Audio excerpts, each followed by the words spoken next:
আরে শুনেন, স্বামী পাত্তা দিচ্ছে না, কোনো সমস্যা নাই। স্বামী অন্য মহিলাদের প্রতি আসক্ত, কোনো সমস্যা নাই।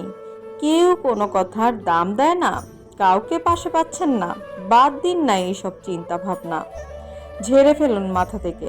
আমি প্রথম প্রথম এই বিষয়গুলো নিয়ে অনেক ডিপ্রেশনে ছিলাম। সবশেষে ভাবলাম এইভাবে চলতে থাকলে তো আমি মরার লাশের মতো বাঁচতে হবে। তারপর চিন্তা করলাম এতগুলো সব মিথ্যা মায়া মোহ ঘোর, মরার পর আপন মানুষের সাথে যাবে না, তাহলে কেন তাদের জন্য কয়েকদিন এই পৃথিবীতে জীবনে কষ্ট নিয়ে বাঁচবো? যে যা করছে করুক, নিজে কিসে ভালো থাকবো সেই চিন্তা করব। এখন থেকে যেই ভাবা সেই কাজ, নিজেকে সময় দেই, এখন নিজের যত্ন নেই। যেহেতু আমি মুসলিম, সেহেতু নামাজে মনোযোগী হওয়ার চেষ্টা করছি। আপনজনদের সাথে যতটুকু কথা বলার দরকার ততটুকুই বলি, বাড়তি কথা বলি না। স্বামীর থেকে নিজের ভরণ পোষণের যা খরচ দরকার তা আদায় করে নেওয়ার চেষ্টা করি। এখন কি করলো, কার সাথে কথা বললো তা নিয়ে চিন্তা করি না। বিশ্বাস করেন, এখন খুব ভালো আছি, মানসিকভাবে খুবই শান্তিতে আছি। অনেকেই এইসব আপন মানুষের জন্য ডিপ্রেশনে ভুগছেন, তাদের বলছি আমার মতো করে এই সব কাটিয়ে উঠতে শিখুন।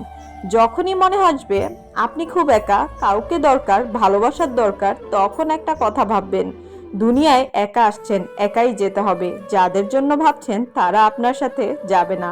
বেঁচে থাকতেই যারা মূল্যায়ন করলো না, মরলে তারা কি মূল্যায়ন করবে? তাদের কিচ্ছু আসবে যাবে না।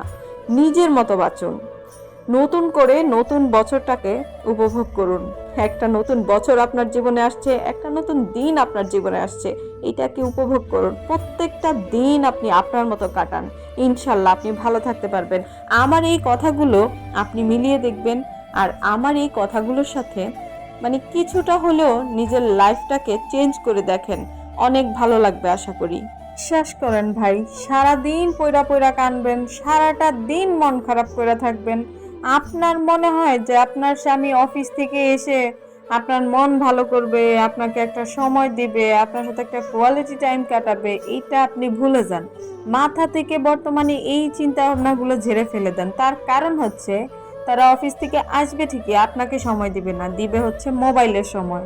তারা অফিস থেকে আসছে, কষ্ট করে আসছে, তার মুড আপনাকে বুঝে চলতে হবে। বাট আপনিও যে সারাদিন সংসারের অনেকগুলো প্রেশার মাথায় নিয়ে বসে আছেন, এটা কিন্তু সে কখনোই দেখবে না, কখনোই বুঝবে না।